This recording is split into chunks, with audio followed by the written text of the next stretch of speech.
Assalamualaikum warahmatullahi wabarakatuh dan salam sejahtera. Hari ini kita berjumpa lagi untuk sesi sambungan daripada video hari itu, objektif pembelajaran yang kedua dalam dunia mikroorganisma. Okey, hari ini cikgu nak membincangkan berkaitan dengan bakteria, fungi, protozoa, virus dan juga alga berdasarkan ciri seperti saiz, bentuk, habitat, cara pembiakan dan juga nutrisi. Mungkin pada PPC kali ini cikgu akan terangkan kita berkaitan dengan bakteria, fungi dan juga protozoa. Okey. Kerana cikgu membuatkan video ini lebih pendek supaya kamu lebih faham dan juga lebih mengenali jenis-jenis mikroorganisma ini. Jom kita saksikan. Kembali bersama dengan Cikgu Zulia. Baik, hari ini kita akan mengelaskan mikroorganisma satu persatu. Okey, iaitu fungi, alga, protozoa, bakteria dan juga virus. Kita dah belajar pada pembelajaran yang lalu. Masih ingat lagi ada 5 jenis mikroorganisma. Okey, yang ini kamu kena ingat. Dan kita akan pergi kepada fungi atau kulat. Okey, Myco merupakan fungi mikroskopik. Apa tu myco ni, bentuk ni yang kamu dapat lihat ni. Okey, ini adalah myocor. Okey. Baik, ini adalah saiz fungi. Fungi mempunyai saiz yang berbeza. Okey, yang berbeza-beza. Kemudian terdapat fungi mikroskopik seperti cendawan. Okey, yang dapat dilihat dengan mata kasar dan juga fungi mikroskopik seperti yeast dan juga mycor yang berukuran antara 10 mikrometer sehingga 100 mikrometer. Mana kita dapat lihat ni, hari-hari kita dapat lihat biasanya jika kita ada makanan sisa, makanan yang tak habis daripada roti, kalau kena basah air dan sebagainya, kita biar 2-3 hari, maka berlakulah kulat di atas itu. Itu kita panggil sebagai fungi. Okey, yang kita dapat lihat dengan mata kasar kita. Okey, dan kita dapat lihat yeast, okey, mikroskopik ya, yeast, okey, yang kita masak dalam makanan dan sebagainya tu kita menggunakan yeast. Itu juga adalah mikroorganisma. Okey. Baik, fungi mikroskopik hanya dapat dilihat dengan bantuan mikroskop. Okey, macam ni kita nak dapat lihat tu letak bawah mikroskop lah. Kita hanya tahu yeast, kita tahulah kita masak dan sebagainya kan. Mycor pun sama, kita nampak kulat seperti surface area pada permukaan saja, tapi kita nak dapat lebih jelas, kita kena letak di bawah mikroskop. Okey, fungi seperti mycor lazimnya wujud berkoloni atau berkumpulan. Koloni itu maksudnya dalam bentuk berkumpulan. Okey, itu adalah koloni, istilah sains. Baik, seterusnya bentuk fungi. Okey, bentuk fungi. Macam mana bentuknya? Pertama, fungi itu fungi unisel seperti yeast berbentuk sfera kecil. Cuba lihat di sini ada sfera kecil. Okey, sfera kecil. Okey, kemudian fungi multisel seperti mycor lazimnya terdiri daripada sporangium yang berbentuk sfera dan hypha yang berbentuk bebenang. Okey, kalau kita lihat pada permukaan roti tu ada mycor ni, dia ada bebenang macam ni. Okey. Baik, ini kalau lihat di gambar rajah ni, dapat lihatlah dengan lebih jelas, spora dan juga struktur asas sel yeast. Yang kita makan. Cikgu, yeast yang kita makan tu ke? Yelah. Kadang-kadang dia untuk kita masak dan sebagainya kan, buat kuih muih dan sebagainya, itu adalah yeast lah. Baik. Nutrisi fungi. Apa tu nutrisi fungi? Sesetengah fungi merupakan saprofit yang memperolehi nutrien daripada organisma yang telah mati dan reput. Manakala setengah fungi lagi ialah parasit. Yang memperoleh nutrien daripada perumahnya. Contoh macam kulat, kalau kita tengok cendawan dan sebagainya, tumbuh, yang memperoleh nutrien daripada perumahnya, tumpang, pokok-pokok yang dah mati dan sebagainya lah. Macam itu. Jadi ada juga saprofit yang memperoleh nutrien daripada organisma yang telah mati dan juga reput. Habitat fungi di mana dia hidup. Habitat ni tempat tinggal dia lah. Habitat mikroorganisma lazimnya dihubungkan dengan nutrisi mikroorganisma. Di mana dia dapat makanan. Nutrisi tu makanan dia lah. Oleh itu, fungi biasanya hidup di tempat yang mempunyai bahan reput yang banyak tinja. Okey, najis lah kulit haiwan dan juga makanan. Okey, fungi juga sesuai tumbuh di persekitaran yang gelap dan juga lembap. Jadi senang dapat. Sebab itu kalau roti kita biar kena air dan sebagainya, kita biar dalam sehari dua, dia dah tumbuh fungi. Okey, mucor di situ. Baik. Ini adalah bahagian pertunasan pembiakan Asex, okey, bagi yeast. Okey. Cara pembiakan fungi. Okey, cuba lihat di gambar rajah di tepi ni. Okey. Spora merupakan set mikroskopik yang dibebaskan oleh sporangium. Okey, dalam spora tu, okey, cuba lihat gambar rajah itu. Okey, cikgu cuba, okey. Gambar rajah ini, okey, pembentukan spora, okey, pembiakan Asex. Okey, sporangium ni di bahagian, kalau kamu lihat tu sporangium, dia ada di bahagian yang bulat atas tu kan, spora-spora tu. Okey, pertemuan antara haifa, okey, konjugasi pembiakan seks di bahagian tengah tu lah. Okey, next. Okey, apabila spora yang sangat halus dan ringan dibawa oleh angin ke persekitaran yang sesuai, spora tersebut akan bercambah tanpa persenyawaan. Okey, dalam proses konjugasi pula, pertemuan haifa berlaku, gamet dihasilkan dan persenyawaan gamet menghasilkan mucor yang baharu. Di bahagian sinilah. Okey, di bahagian kalau kamu lihat tu ada ditulis situ pertemuan antara haifa. Maksudnya haifa tu konjugasi lah. Okey, di sini. Okey. Jadi dapat lihatlah bagaimana pembentukan spora, pembiakan Asex dan juga kamu lihat di sini. Okey, bagaimana proses konjugasi pula berlaku. Okey. Yang ini boleh rujuk di buku teks muka surat 6 dan juga muka surat 7. Okey, muka surat 6 dan juga muka surat 7 di buku teks. Baik, seterusnya adalah alga. Apa tu alga? Nampak tak warna hijau di sini? Okey, alga berwarna hijau. Okey, nutrisi alga. Okey, apa tu nutrisi? Okey, apa tu nutrisi alga? Okey. Kebanyakan alga berwarna hijau disebabkan oleh kehadiran klorofil di dalam selnya. Okey, kalau kita tahu tumbuhan jika mempunyai klorofil maka dia akan berwarna hijau. Okey, kemudian perkara ini turut membezakan alga mikroskopik daripada mikroorganisma lain. Okey, jadi mikroorganisma lain tidak berwarna hijau. Ini alga lah kalau macam bentuk macam ni. Klorofil membolehkan alga menghasilkan makanannya sendiri melalui fotosintesis.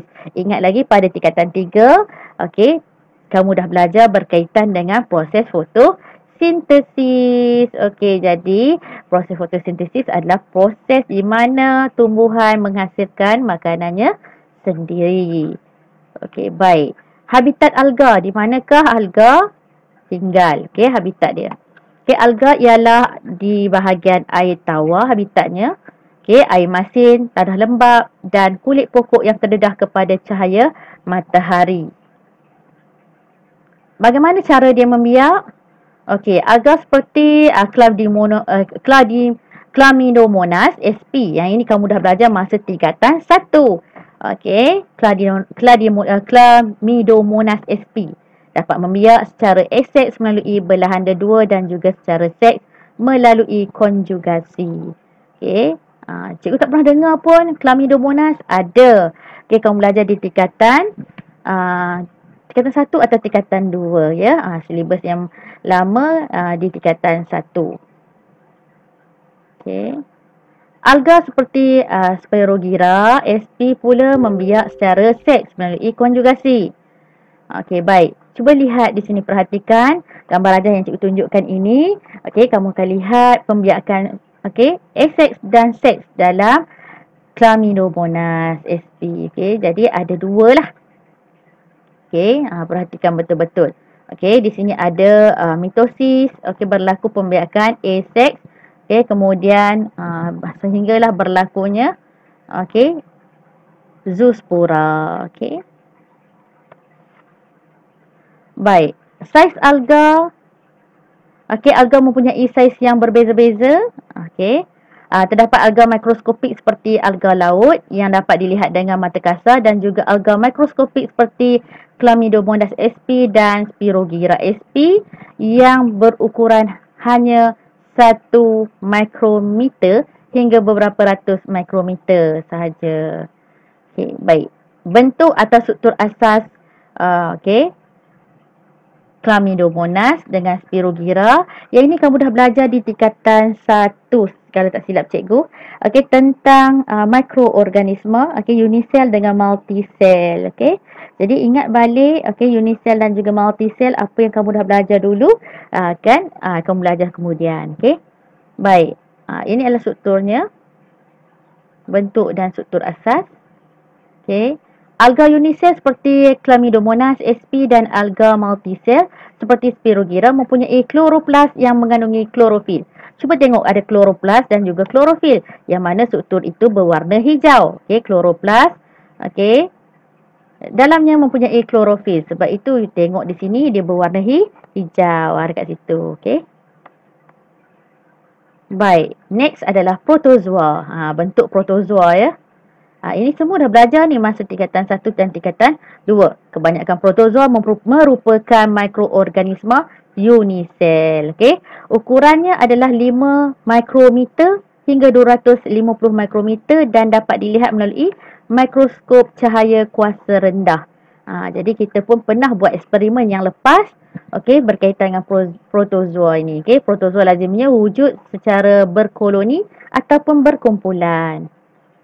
Baik, bentuk protozoa. Cuba lihat ini, bentuk seperti slipper kan?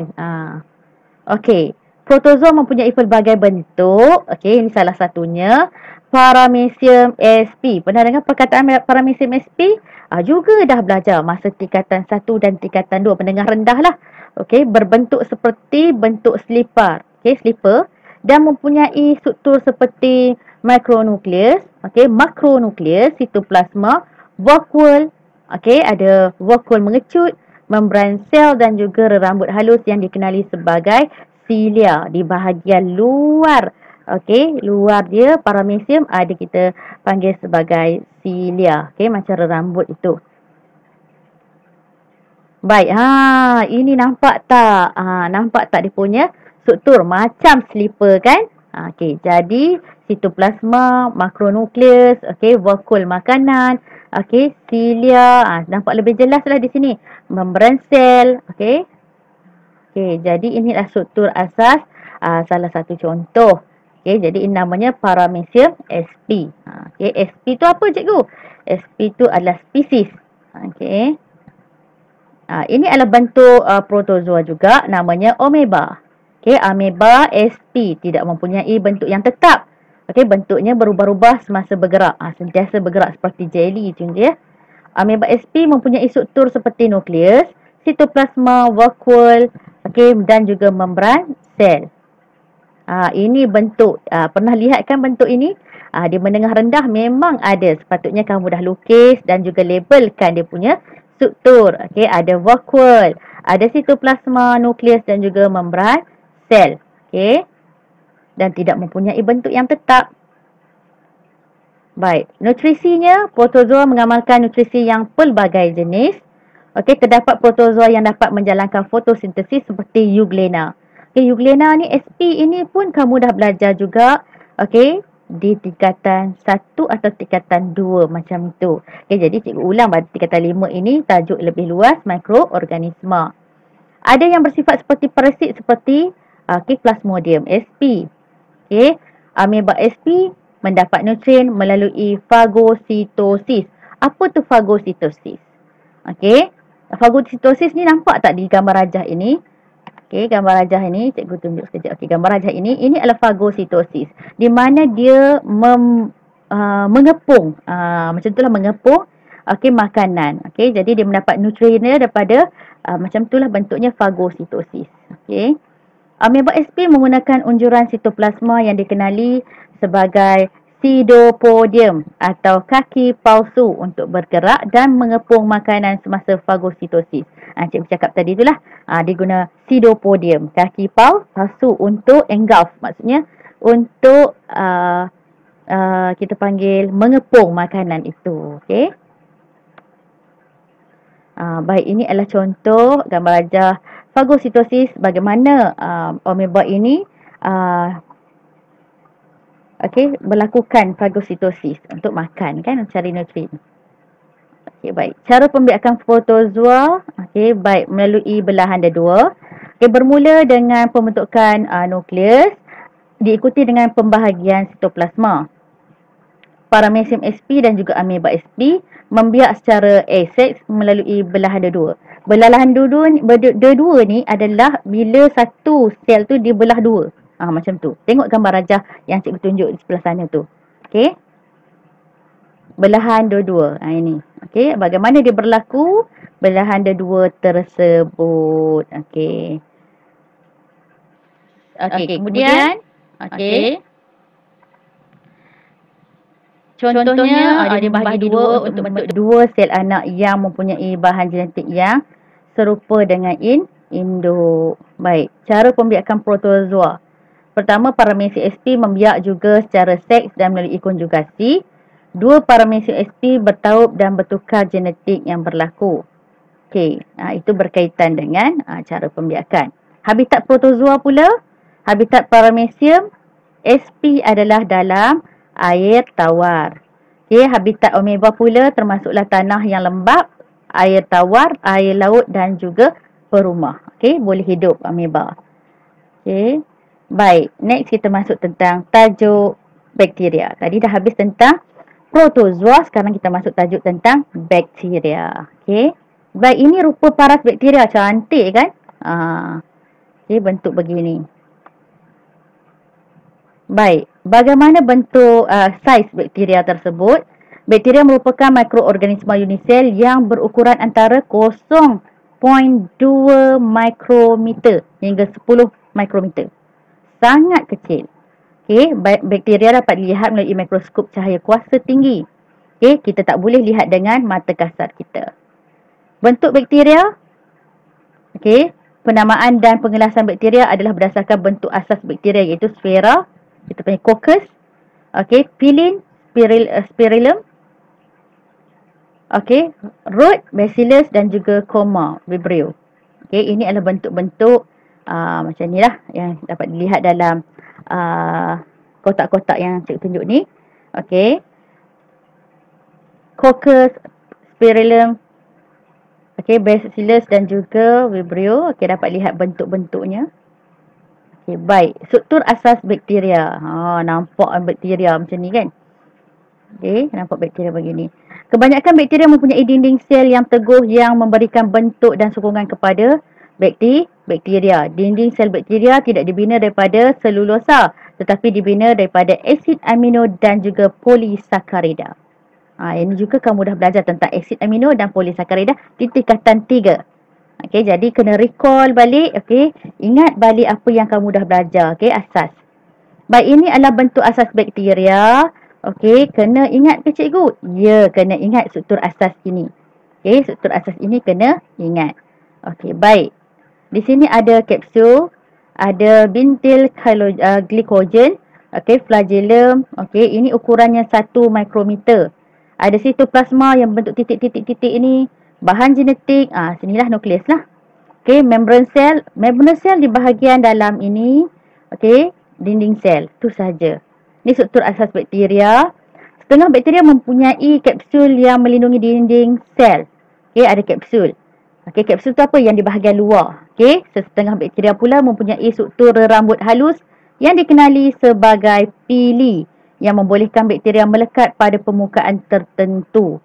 Okey, setengah bakteria juga mempunyai struktur seperti ekor yang dikenali sebagai flagellum untuk membantu pergerakan. Seperti dalam gambar rajah yang cikgu tunjuk di sini. Okey, kalau kamu lihat, okey, gambarannya dia ada, okey, ada macam ekor ni kan, rambut-rambut ini. Kemudian nampak seperti ada kapsul. Baik, seterusnya nutrisi bakteria. Baik, bakteria mendapat makanan melalui pelbagai cara. Antaranya, okey, mempunyai klorofil menghasilkan makanannya sendiri. Bakteria. Kemudian setengah bakteria bersifat parasit yang mendapatkan nutrien daripada perumahnya. Maksudnya dia menumpang orang lain. Terdapat juga bakteria saprofit yang mendapatkan nutrien daripada organisma yang telah mati. Jadi bakteria dapat makanan daripada situlah. Okey. Baik. Kemudian habitat bakteria. Di mana bakteria ni berada? Okey, bakteria dapat ditemukan dalam udara, air, tanah dan kesemua organisma dan bahan yang mereput. Sebab itu badan kita kena sentiasa bersih dan sentiasa cuci. Sebab kita tak tahu bakteria, kita tak nampak dengan mata kasar kita. Okey? Di mana ditinggal? Okey? Cara pembiakan bakteria ni sangat penting dalam keadaan kita sekarang ini. Kena jaga kebersihan kita. Bakteria membiak secara aseks, iaitu melalui belahanda dua, dan juga membiak secara seks melalui konjugasi.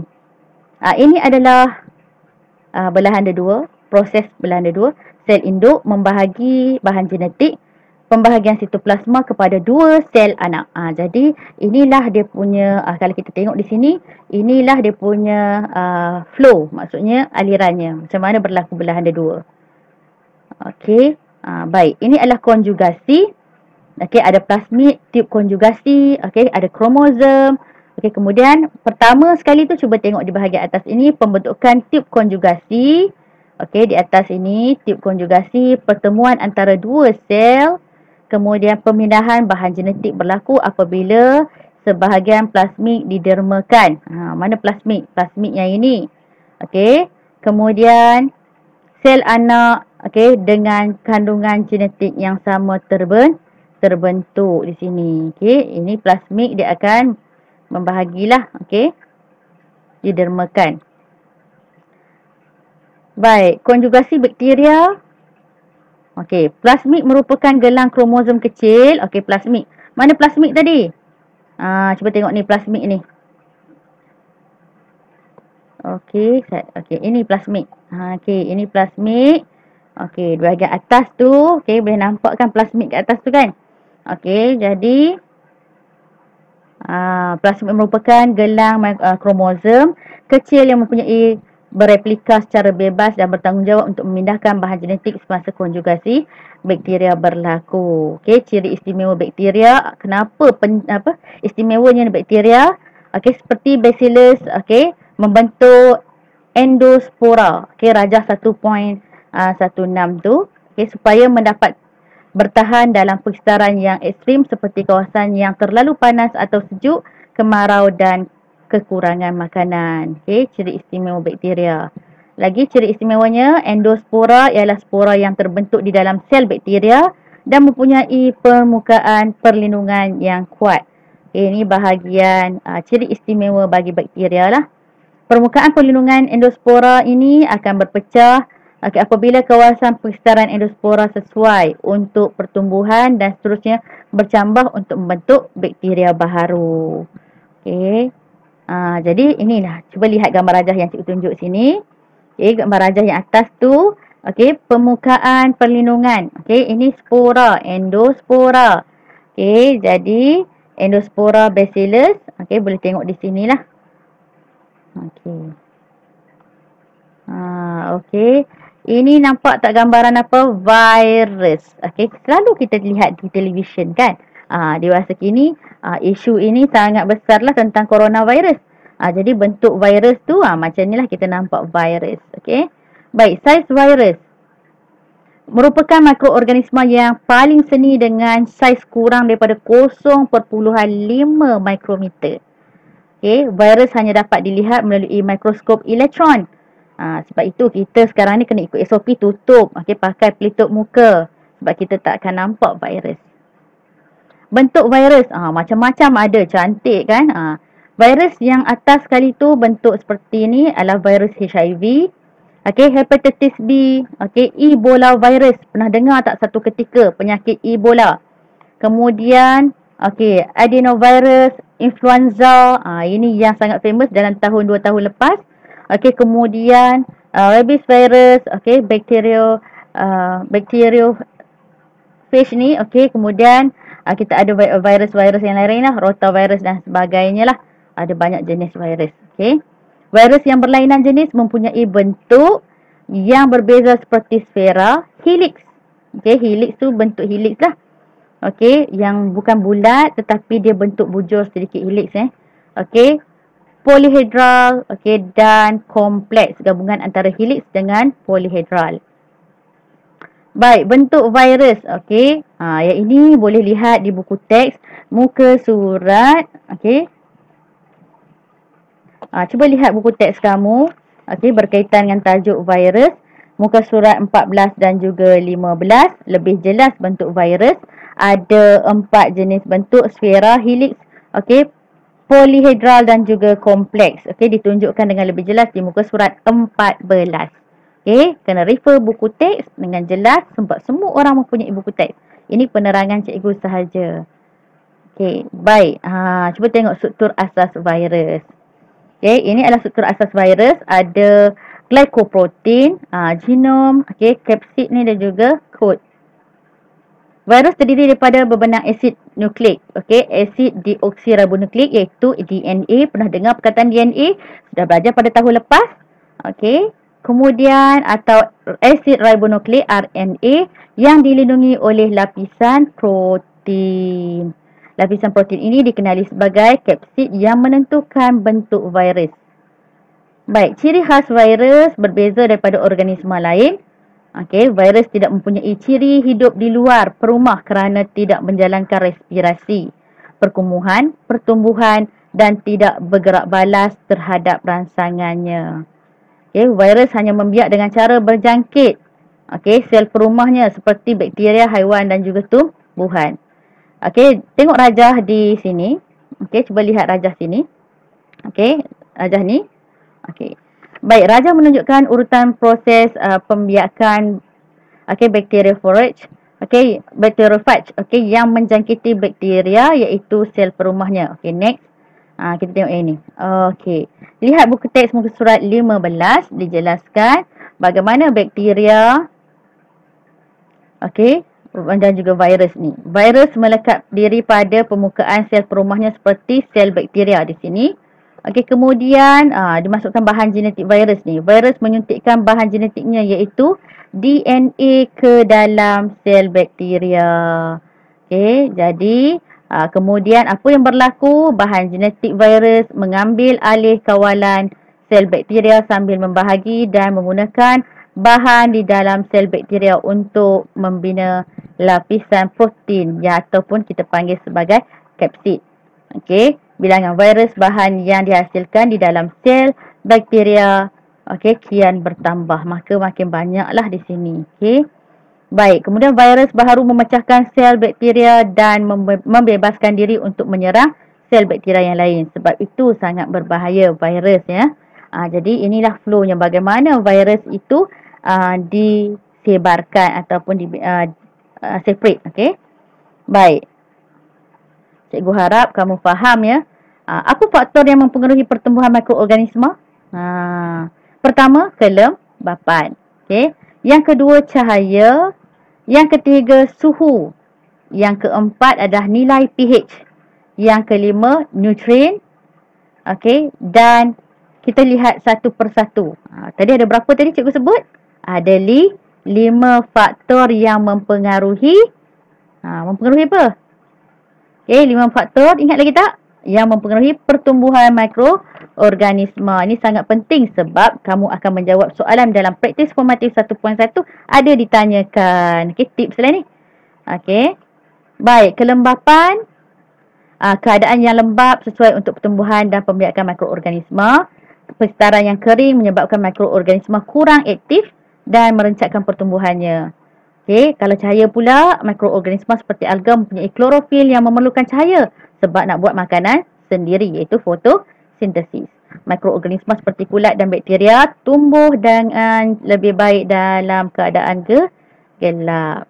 Okey, pendedahan kepada cahaya ultra ungu dapat membunuh mikroorganisma. Semua tu penting. Okey. Kemudian suhu di antara 35 darjah Celsius hingga 40 darjah Celsius merupakan suhu optimum bagi pertumbuhan mikroorganisma. Okey. Nanti bila sempat buat eksperimen lebih fahamlah. Keadaan suhu terlalu rendah seperti terdapat di dalam peti sejuk merencatkan pertumbuhan mikroorganisma. Sebab itu kita simpan makanan kita di dalam peti sejuk. Okey, sebab dia merencatkan pertumbuhan mikroorganisma. Kalau ada roti, simpan dalam peti sejuk. Jangan biar terdedah. Okey. Baik, keadaan suhu terlalu tinggi pula mampu membunuh mikroorganisma. Okey, suhu yang terlalu tinggi. Okey, sebab itu kita kadang-kadang kita simpan dalam suhu yang tinggi, dia akan bukan simpan, kita masak pada suhu yang tinggi, dia akan membunuhlah mikroorganisma. Okey. Baik, nilai pH, okey, pH 7 adalah pH yang neutral. Kita tahu nilai pH 7 adalah neutral, merupakan nilai pH optimum bagi pertumbuhan kebanyakan mikroorganisma. Okey. Mikroorganisma dapat hidup di percederaan yang sedikit berasid atau beralkali. Jika terlalu berasid, dia tak boleh hidup. Okey. Baik, ini adalah nutrien. Kadar pertumbuhan mikroorganisma meningkat dengan kehadiran nutrien yang cukup, maksudnya makanan lah. Okey. Kadar pertumbuhan mikroorganisma akan terencat walaupun dengan kehadiran nutrien apabila faktor lain seperti kelembapan, cahaya, suhu dan nilai pH adalah terhad. Okey, kalau ada makanan pun dia tak boleh hidup juga sekiranya faktor lain tidak diambil kira. Baik, okey. Itu sahaja sebelum kita masuk tajuk yang seterusnya. Okey, cikgu harap kamu semua faham berkaitan dengan objektif pembelajaran yang kedua, iaitu menjelaskan tentang 5 kumpulan mikroorganisma berdasarkan ciri-ciri yang terdapat pada setiap mikroorganisma tersebut. Baik, itu sahaja pada hari ini perkongsian yang kita buat, dan cikgu harap semua murid dapat memahami. Sekiranya ada salah dan silap, boleh memberi teguran kepada cikgu secara berhemah dan kita kongsikan ilmu. Okey, jangan lupa like, share dan juga subscribe channel Cikgu Zulia di bawah ini, dan kita akan dapat notification yang video yang seterusnya. Baik, jika sendiri kita biasa, jika kita bersama-sama menjadi luar biasa. Baik, dengan itu kita jumpa lagi di lain video. Terima kasih. Bye.